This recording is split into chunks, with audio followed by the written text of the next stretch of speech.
morning, I'm Pauline Verzosa. It is Wednesday, the 4th of February, and we're bringing you Morning Matters because your mornings matter.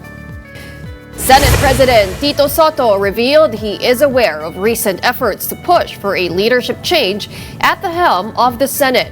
And according to Soto, Senator Loren Legarda was reportedly tapped to take over the presidency amid brewing tensions among the majority bloc. The fate of the impeachment complaints against President Bongbong Marcos hangs in the balance as the House Justice Panel schedules the critical substance vote for today. Lawmakers opted to postpone the decision to ensure a thorough evaluation of the evidence submitted by both the Makabayan Bloc and Attorney Andre De Jesus. And the low-pressure area east of Mindanao has intensified into Tropical Depression Bashang after entering the Philippine Area of Responsibility. The storm is forecast to gradually strengthen as it heads towards Caraga, with landfall expected by Thursday evening. Welcome to our program, Morning Matters, where we talk about the issues you need to know for the rest of your day. And now first on the agenda, moves to unseat Senate President Tito Soto are surfacing after Soto himself confirmed that the Senate presidency was allegedly offered to Senator Loren Legarda. More details in this report. Totoo ba na tinanggil yung Senate presidency kay Senator Loren? You have that information? I heard that. I was told. You were told by Sen. Loren? Yes. Talaga? Senate President Tito Soto himself confirmed that there were moves to unseat him from his post. Soto said the Senate presidency was allegedly offered to Senator Loren Legarda. The Senate president said he and Senator Legarda spoke just the other day. However, Soto declined to go into detail about the information he received. What exactly happened, SP? Actually, I'd rather not dwell into it already. Ayoko lang kapag-usapan yung mga... Kasi they were merely talks.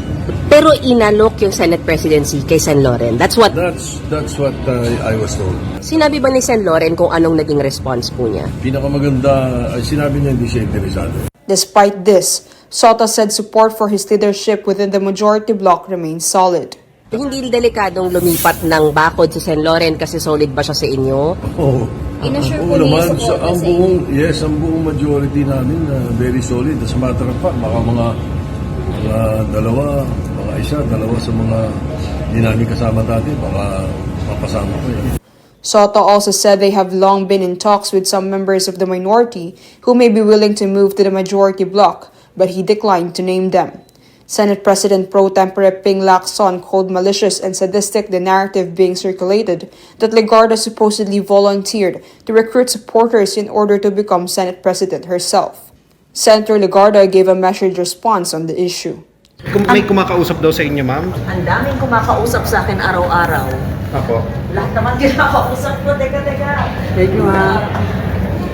Pag-iisipan ko yung tinanong ko kasi nabasa ko yung news. But who offered the Senate presidency to Legarda then? From minority bloc. From minority?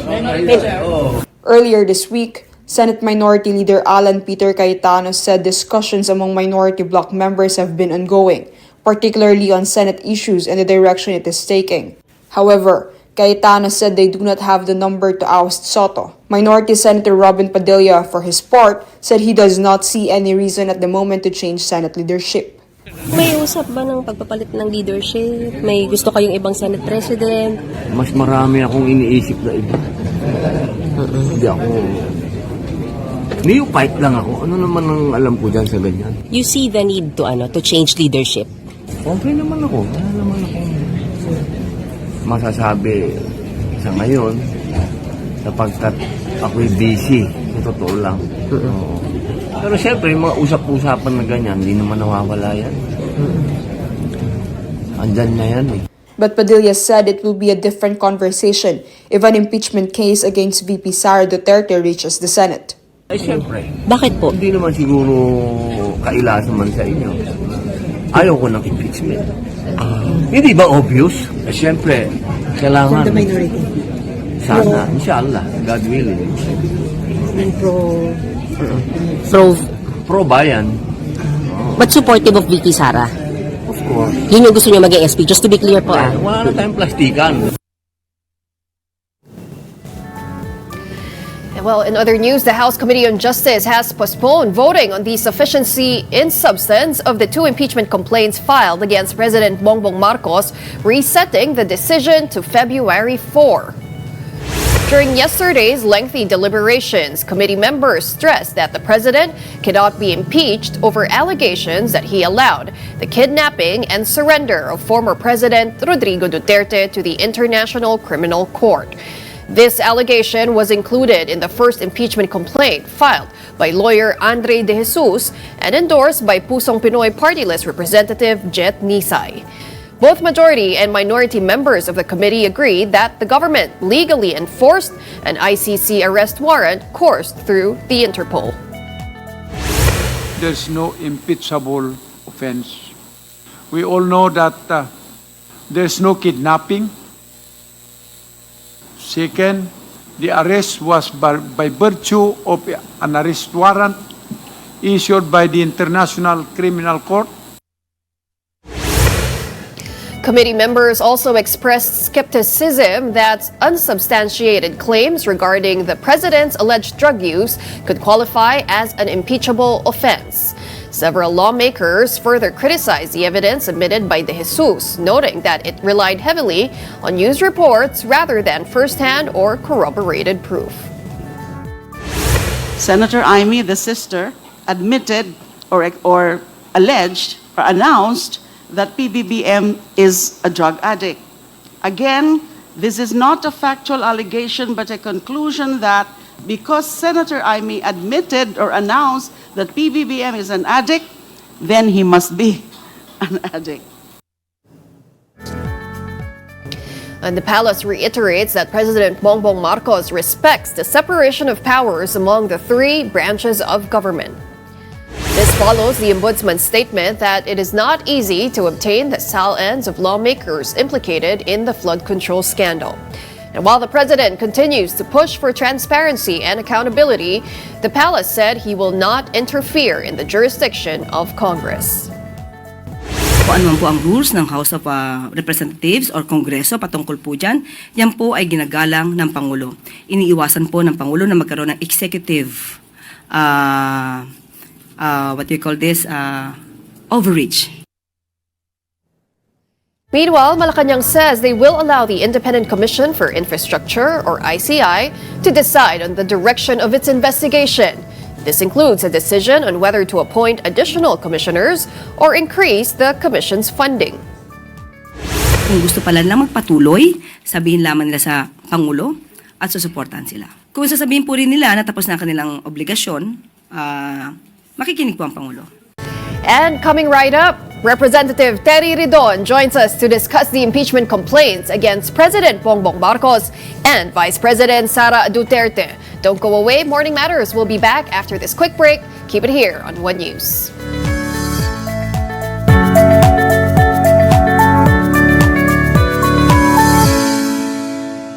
Good morning and welcome back. I'm Pauline Verzosa, and here on Morning Matters, we talk about the most pressing issues and we give you the context behind the headlines.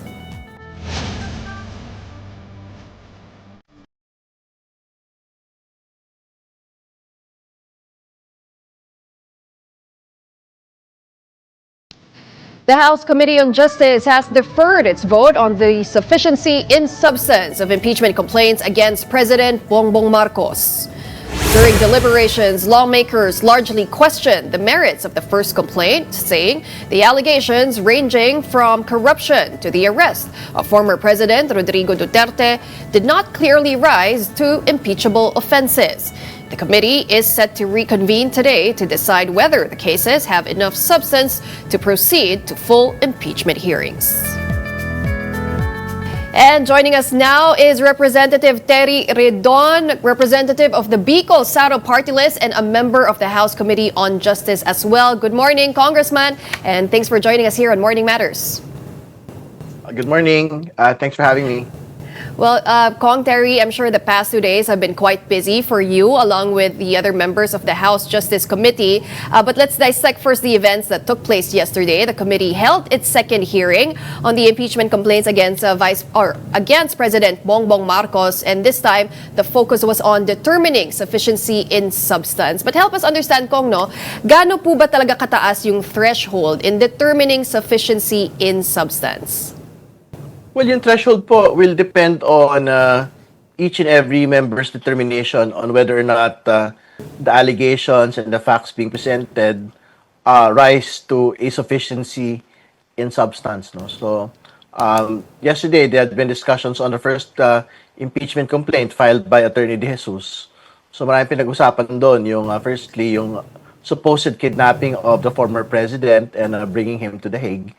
Firstly, ito po ay hindi kidnapping. This is an implementation of a warrant of arrest, no, issued by the International Criminal Court, coursed through the Interpol, and in which the Interpol coordinated with the Philippine government. No? So this was an implementation of a treaty obligation of the Philippines to Interpol to implement an arrest. No? So I think that needs to be cleared kasi yung binabanggit na kidnapping, it is a conclusion of law. It does not describe accurate facts as to what had happened to the former president and as to why he was brought to The Hague, to the International Criminal Court. Yun yung first. No? So second, napag-usapan din yung pong supposed drug addiction ng ating pong Pangulo.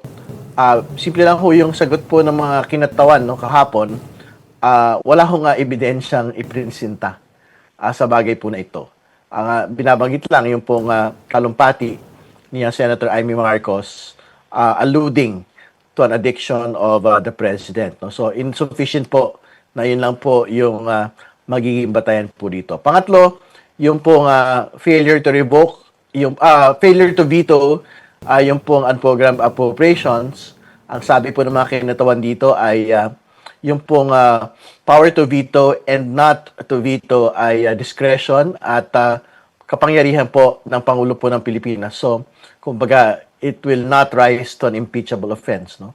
Tapos pang-apat, napag-usapan din po yung supposed kickbacks mula sa flood control corruption. Wala akong nga naipakitang ebidensya. Actually, pinag-usapan lang po talaga kahapon.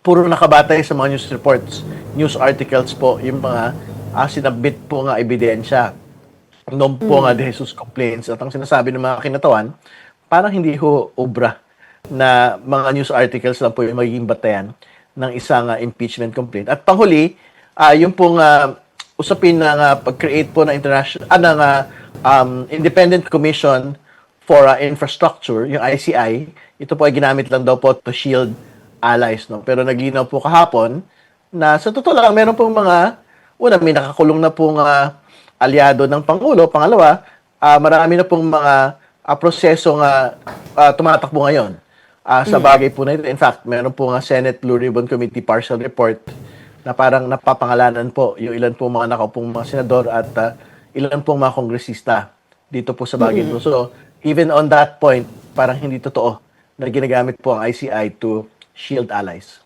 Well, you actually also pointed out, Kong, no, I saw in an interview that in the over 20 annexes, 3 lang doon yung hindi news articles.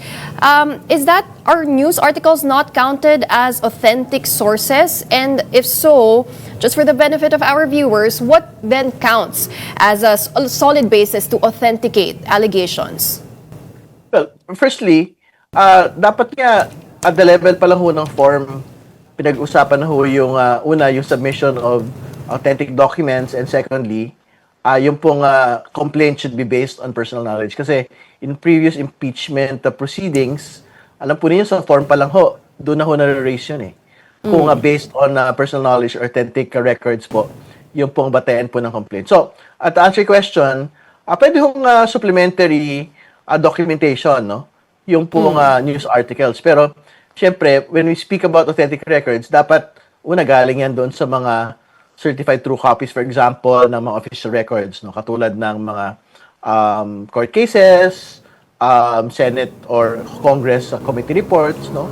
At iba pa hong mga government documents, no? Pwede rin ho dapat na, for example, meron kang personal knowledge on a particular high crime or an impeachable offense, dapat meron pong affidavit na ipinasa. So for example, doon po, kung gagamitin halimbawa ito pong Zaldico videos, dapat po meron pong actual affidavit si former Congressman Zaldico, talaga po nagsasabi na siya ho halimbawa yung gumawa po ng video po na ito. So, yung mga yun, wala akong mga naipasang mga ganun pong mga dokumento. Kasi siyempre, hindi naman ho pwedeng, third-party information po yung pinagmumulan, and more importantly, hindi ho pwede na talaga na parang ang dating parang manufactured lang po yung pong mga documentation or evidence na ipinapasa po natin. I see. So even with the videos of particularly of former Congressman Zaldico narrating that the president benefited through kickbacks in flood control schemes, wala pong presumption of authenticity doon kahit na hindi naman AI generated yung video and this was attached to the impeachment complaint. Kailangan pa rin i-certify yun, Congressman? Kailangan pa rin ho ng affidavit pertaining to it, no? Siyempre, to be very clear, up until today, marami pa rin ho hindi naniniwala na hindi AI generated, no? Ito po Zaldico video. So, talagang susi po talaga na meron pong pagpapatotoo mula sa kanya na siya po yung nasa videos na ito kung gagamitin po ito sa isang impeachment proceeding. But doesn't that make this whole process arduous for the complainant? Because it means that they would have to go through these lengths, they would have to acquire these affidavits, true copies, even before filing an impeachment complaint. And that might be a tall order for, let's say, a private citizen who would like to file an impeachment complaint. Well, we have to be very clear na hindi po ito labanan lang ho ng propaganda or press release, no? This is a legal, political, and constitutional process. So, bahagi po ng legal process yung pagtitiyak na ito po ay una, personal knowledge, at pangalawa, based on authentic documents. No? So, for example, wala naman hong nagsasabi na, halimbawa, hindi ho pwede yung mga official records. In fact, pwede hong kunin ng mga ordinary mamamayan po ito, mga official records, to, for example, point to impeachable offenses. No? Pwede hong gumamit ng mga Senate committee reports. Kaya nga, for example, merong annex doon na Senate committee report, pero ang tanong ho natin actually kahapon, nakakuha ba sila ng certified true copies of these Senate committee reports? Kasi ang totoo naman, even without, for example, an affidavit, if you will be able to basically build your case of an impeachable offense through official records with certified true copies, tingin ko wala naman pong magiging ganun pong problema para sa ordinary mamamayan.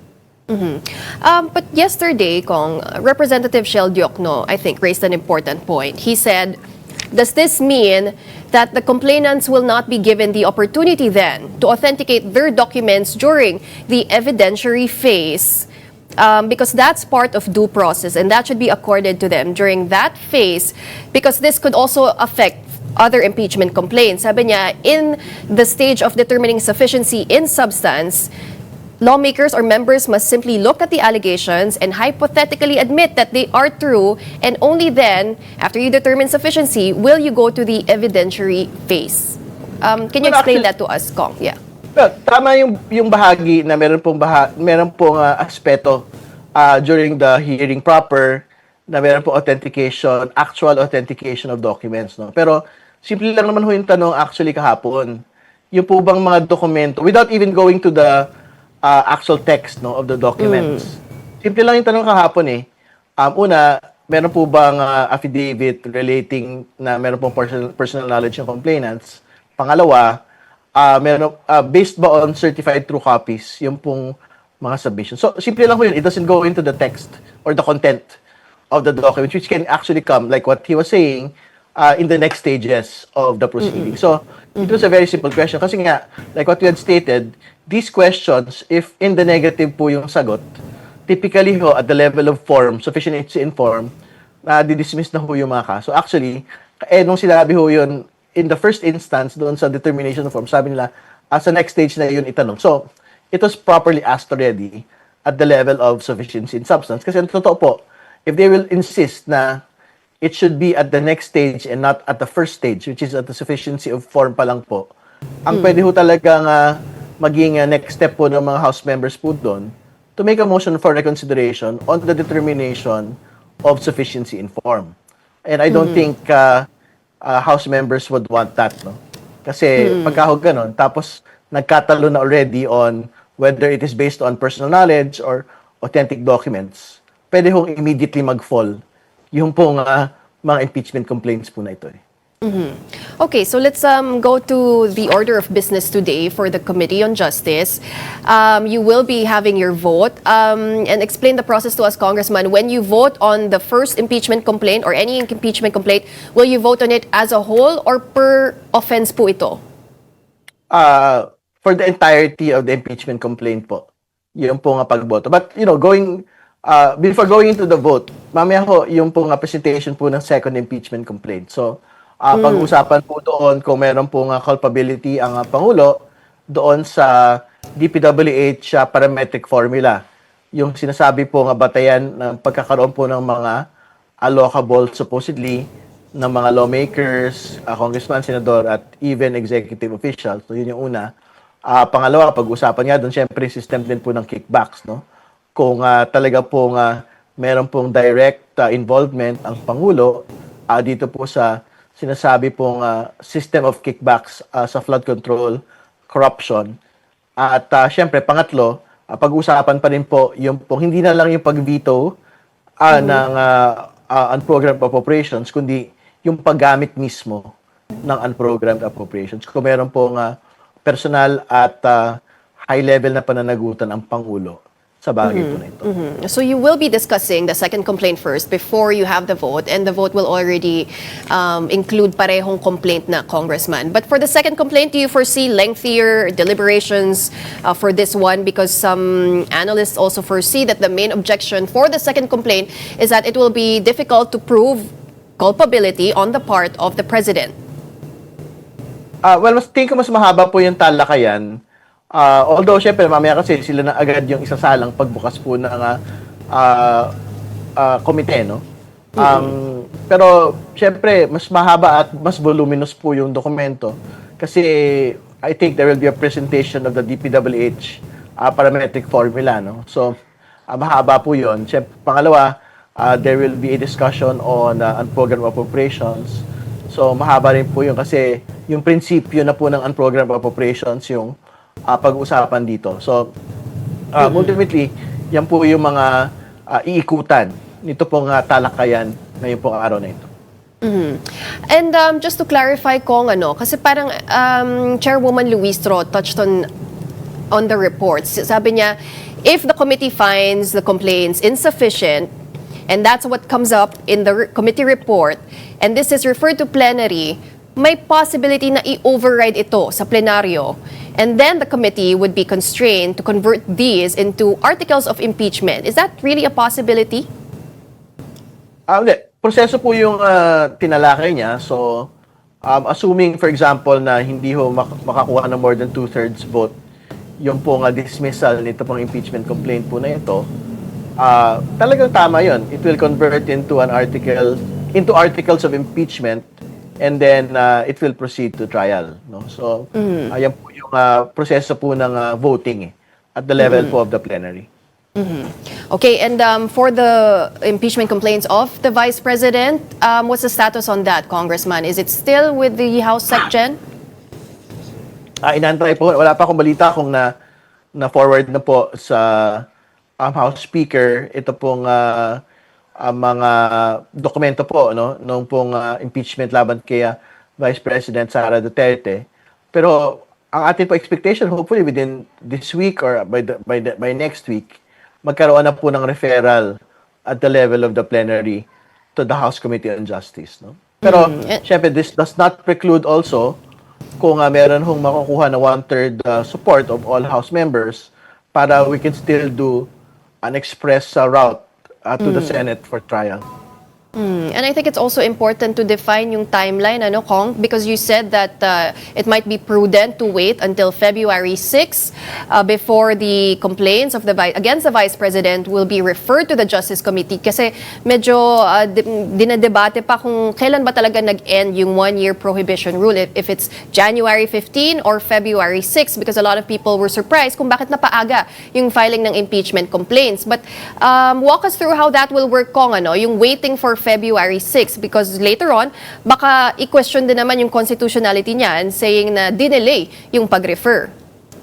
Well, yung Reckoning Act para po dito sa usapin po ng one-year bar ay yung pong referral to the House Committee on Justice. No? So, for as long as wala pong referral yet to the House Committee on Justice prior to the 6th of Feb, tingin ko wala na magiging problema yan doon po sa mga timelines po na sinet ng Supreme Court, whether under the original timeline of the original decision or doon sa new timeline under the motion for reconsideration resolution. No? So, I don't expect a referral this week. So, hopefully by next week po, magkakaroon ng actual referral po to the House Committee on Justice. All right, well, we're going to leave that there. Thank you very much for joining us this morning. That was Congressman Terry Redon, representative of the Bicol Saro Party List and a member of the House Committee on Justice. Thank you, Kong. Good morning. Thank you. And coming up, from the Senate leadership battles to the impeachment hearings at the House, we are breaking down the nation's top political stories. Political analyst Dr. Dennis Coronacion will join us to make sense of it all. Don't go away. We will be right back after this short break. Keep it here on One News.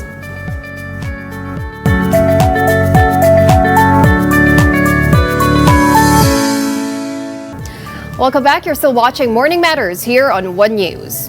As we know, Senate President Tito Soto confirmed that Senator Loren Legarda was offered the position of Senate President but declined, telling him she was not interested. Despite recent efforts to unseat him, Soto said the entire majority bloc remains solid.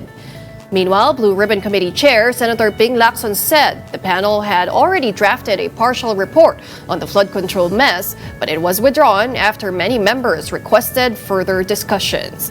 Tito Soto also noted that the committee will tackle the drafting of the partial report this week.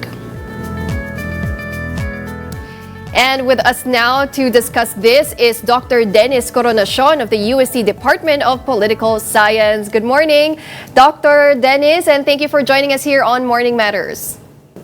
Hello, good morning, Pauline. Good morning to all your viewers. Thank you for having me.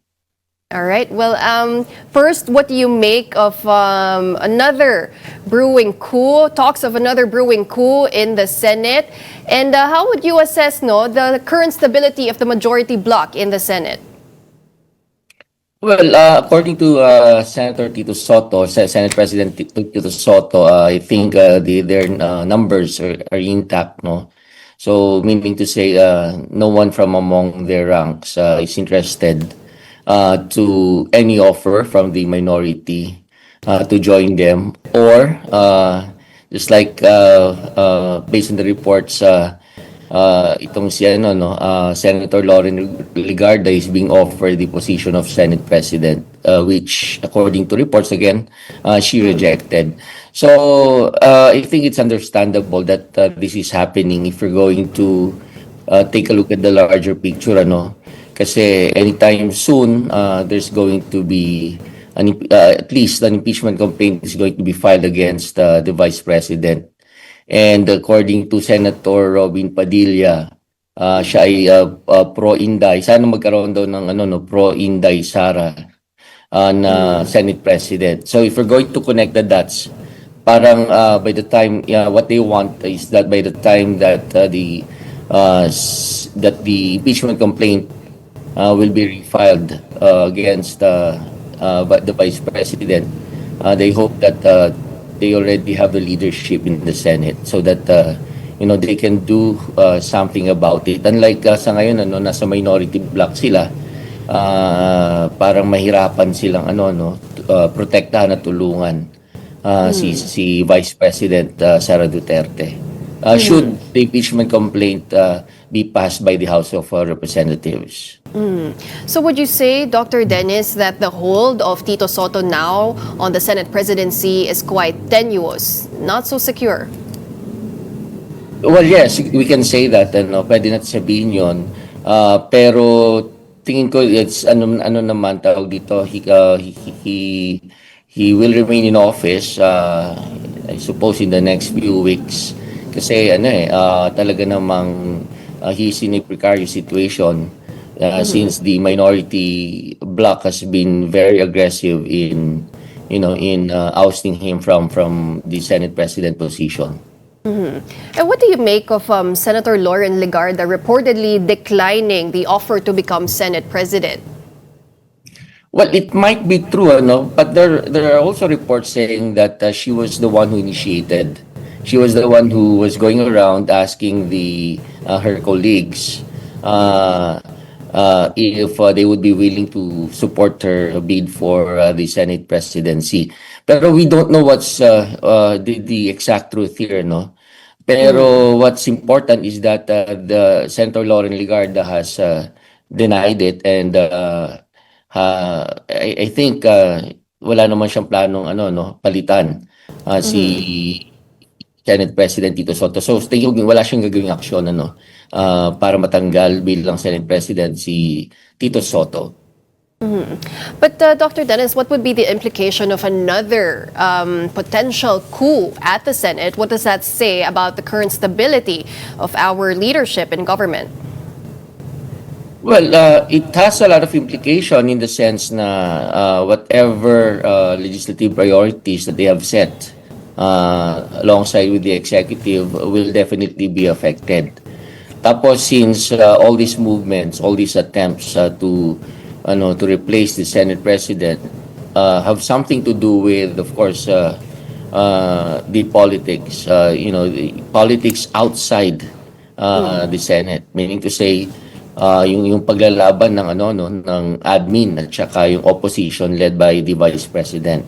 So it creates the impression, of course, that there is to a certain extent of political instability that's happening, and kumbaga man this can disrupt if there's any immediate impact. This can disrupt our lawmakers from doing their job, which is to make laws, amend laws, and repeal laws. Well, speaking of politics, do you think this has anything to do with why the Blue Ribbon Committee decided to withdraw all of a sudden this supposed partial report on the flood control scandal? Because we initially saw this list already, the recommendations to file criminal and administrative charges, only to find out that certain members withdrew their signatures. What do you think is going on behind the scenes, Doctor? Well, it's possible that the reason why the partial report of the Senate has been withdrawn is that perhaps the goal is to put some kind of stability in the Senate. Kasi baka mamaya yung mga napangalanan doon at saka yung mga kaibigan nila, mga allies nila in the Senate might cause disturbance. So maaring yun, it's a possible reason. But what do you make? Have you seen the initial report already? What do you make of the charges filed? At nagulat po ba kayo doon sa mga taong inirekomendang kasuhan sa ombudsman? Actually, I have not read the partial report, but I have listened to it some kanina sa media.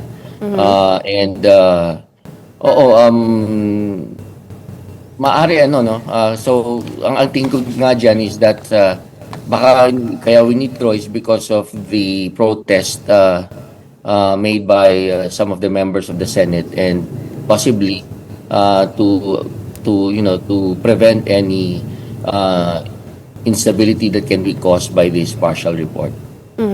Because included in the report are recommendations for charges even against their colleagues like Senators Cheese Escudero.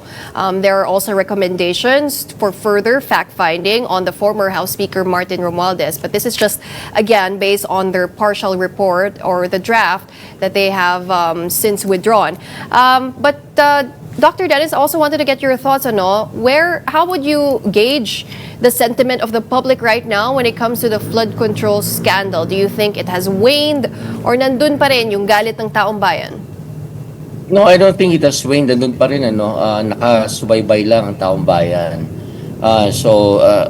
Nakikita naman natin sa mga surveys na that the people have become frustrated and disappointed as to the direction that that the investigations have already gone into. So hindi satisfied ng mga tao. In-expect pa rin nila that those who are mentioned in the investigations will be held accountable. Siguro sa mga darating na buwan baka mag-express na naman ng anger and frustration and disappointment yung mga taong bayan. And it's possible that another protest rally can be organized. O kaya baka subaybayan na nila yung impeachment, yung progreso ng impeachments. So dalawang impeachment trial lang inaasahan ng mga taong bayan, and baka pag napasama yung yung frustration ng mga tao, this can turn into public pressure in the conduct of these impeachment trials that we are expecting. But for you, Dr. Dennis, which institution do you think the public is most likely to trust to actually see accountability through? Is it the Ombudsman? Is it the Senate? May trust pa ba sa ating mga institusyon? Is it the ICI? Mayroon, it depends on the institution that we're talking about. Yung ICI, parang ang tingin ng mga tao, ng taong bayan doon, wala na tong wala na tong patutunguhan kasi patapos na rin naman ang trabaho, at saka yung pinangako na gagawin nila, hindi naman nila nagawa 100%. I think, if I recall, in the recent survey conducted, I was surprised to find out na among the institutions, including non-government institutions, ang most trusted in terms of pursuing this accountability among the government officials, involved government officials, yung media as an institution. Mas mataas pa yung tiwala sa kanila ng mga tao kaysa doon sa mga government institutions that are supposedly pursuing itong accountability and transparency. So yung House of Representatives, they were trailing behind. Tapos itong Senate, ganun din. Ombudsman, ganun din. So nagulat ako, mas nagtitiwala pa ang taong bayan sa media. But are you still optimistic that big fish will actually be held accountable in this flood control issue? Well, I suppose it depends on how we define big fish. Kasi right now, itong partisan politics is very much interlaced with the investigations. Talagang ramdam na ramdam natin yung yung politika sa mga investigasyon na to. So far, the only big fish that has been put to trial and put into prison is the former senator, si Bong Revilla. I don't know if we could, in the future, if we could see anyone na among the ranks of this big fish who is also identified with the administration. So, maaari yung mga, siguro nasa opposition. Oo, kagaya nung nabanggit nga kanina, si former Senate President Jesus Escudero. So, it's possible na he might also be, a case might be filed against him along with Senator Joel Villanueva. But these people belong to the opposition. So, the people are wondering, sino naman kaya among those affiliated or identified with the administration coalition would be put to jail at magkakasuhan, So yun ang tanong ng bayan. So it should not be kumbaga man, for as long as partisan politics is going to be a big factor in these investigations, I don't think that the people, the Filipino public will become satisfied. I think the big question mark there, is the very own cousin of the president, former House Speaker Martin Romualdez. But let's shift gears. Dr. Dennis, let's also discuss the impeachment proceedings happening now over at the House Justice Committee. What do you make of the first two hearings so far on the impeachment complaints against President Bongbong Marcos?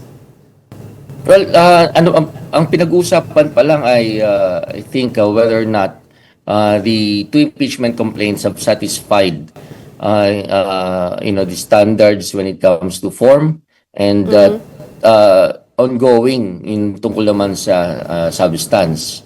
Well, the way it goes mukhang yung sa first complaint based on the substance, yung first impeachment complaint against the president, mukhang hindi ito baka ma-dismiss ito. It's very likely based on what we saw yesterday.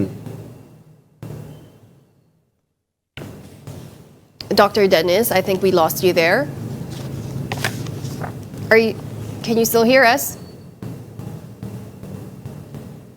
We're going to try that again. Again, we were speaking to Dr. Dennis Coronacion. Hi, Dr. Dennis, can you hear us? Hello? Yes? Yes, there you go. Okay, Right. go ahead. So as I was saying, yung first impeachment complaint it seems to be suffering from lack of substance based on the comments of our congressmen who are members of the Committee on I think Justice. Oo. So yun, mukhang madidismiss yun.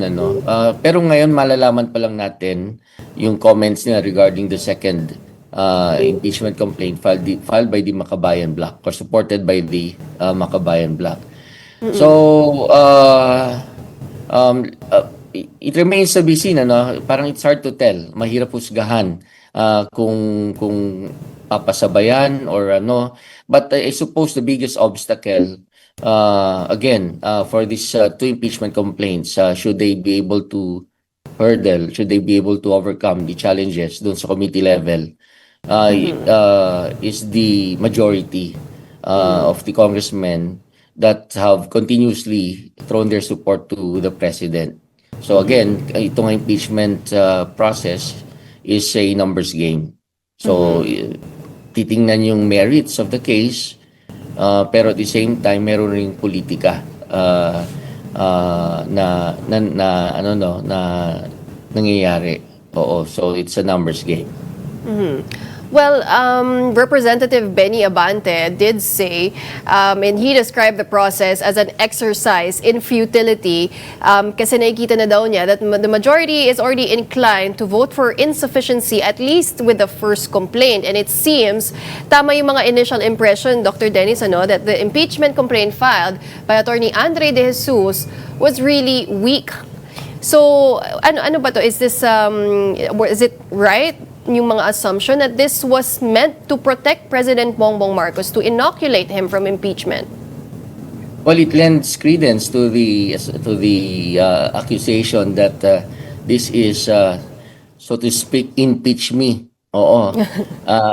Kumbaga it's part of the ploy to protect the president from another impeachment complaint. Kumbaga dapat kinakailangan pag should this fail, it's going to afford the president yung 1 year prohibition of filing another impeachment case against him. So I think that's the ultimate goal of this first impeachment complaint against the president. So kung papanorin natin yung pagsagot ng yung nag-endorse ng first impeachment complaint, so I think that was that is Congressman Tinsay. Parang hindi niya kabisado yung impeachment complaint at hindi niya masagot na maayos yung mga tanong sa kanya ng mga fellow congressmen niya. So sabi ko, this is bound to fail, kasi halatang mahina yung allegations and factual basis. So definitely it will not get the approval of the members of the Committee on Justice. Well, you're right there, Dr. Dennis, because the members of the committee had a lot of questions. They were really throwing their questions at the one who endorsed this complaint, Congressman Jet Nisay. They were asking him, so which part of the Constitution did the respondent violate? Kasi yung allegations daw ay puro legal conclusions lamang based on hearsay, and no concrete answers were really provided during the hearing yesterday. But do you have different expectations for the second complaint, which is filed by the Makabayan Bloc? Well, we do expect that the Makabayan Bloc's impeachment, although I have not seen it, but I do expect that it's a better version of the first complaint. I am sure that those congressmen and the people who wrote the impeachment complaint did their assignment very well. Nag-research na mabuti, kumuha ng maraming factual evidence to support their allegations. So, tingin ko baka iba yung magiging opinion ng mga congressmen na part ng members ng Committee on Justice. But then again, sa akin lang, tingin ko yung nangyari kahapon, yung weakness ng when it comes to providing concrete situations and concrete evidence, it's possible that the second impeachment complaint might suffer the same deficiencies. Oo, pero tingnan natin mamaya Well, what about the impeachment complaints against Vice President Sara Duterte? Two have already been filed before the House SecGen. What do you foresee there, Dr. Dennis? Do you think lulusot ito this time sa 20th Congress? Well, basically, it's the same impeachment complaint that was filed last year. Meron lang idinagdag yung, I think, yung testimony ni testimony ni Madriaga. So, yun lang ang bago doon. As to whether or not it's going to make it through the yung scrutiny of the House of Representatives, pwede siguro, kasi it was able to do it last time. It was successful last time, at least dun sa House of Representatives. And tingin ko naman mas maraming evidence dito. Although this was not even touched last year because of the decision of the senators to withhold the impeachment trial against the vice president. So hindi talaga nakita yung na nasuri yung mga ebidensya. So but based on media reports that we heard in the past months, mukhang mas sufficient compared to the impeachment complaint against the president. But for you, Dr. Dennis, what are the political risks or implications of now having impeachment complaints against the two highest officials of the land? Well, if kasi there are possible scenarios, since impeachment complaints have been filed against the highest officials of the land. So I can think of at least three possible scenarios. So one scenario is that what do you call this? Should the impeachment complaint be should these impeachment complaints be heard in the Senate as an impeachment court? Posibleng dalawa sila makonvict o kaya dalawa sila hindi makonvict, or one of them will be acquitted and then the other one will be convicted. So number one is going to be a test of loyalty for our senators. So wala pa ngang election, 2028 elections, kinakailangan they already have to divide the line, para kanino ko ba talaga. Kasi even though sasabihin natin that the impeachment trial is also would have to consider the legal merits, pero most of it would be about political alignment. Oo, so malalaman kung para kanino talaga yung mga senators natin. Oo, and that's why itong kahapon tsaka I think during the weekend nabalitaan natin that there was an attempt to remove the Senate President. May kinalaman ito doon. This is already a move in order to protect the vice president. Oo. So, yon, that's one. And then second, it's going to, of course, delay yung ano natin, yung legislative agenda. Oo. Much needed reforms. So, pwedeng ma-delay yan because our senators will have to spend a lot of their time for the impeachment trials. Kung sakaling dalawa ay matutuloy. Kahit nga isa pa lang, magiging busy na sila eh. Kung kahit isang impeachment trial lang, magiging busy na sila, what more kapag dalawa pa? So those are the two implications that I can see right now. Should these impeachment complaints push through the Senate?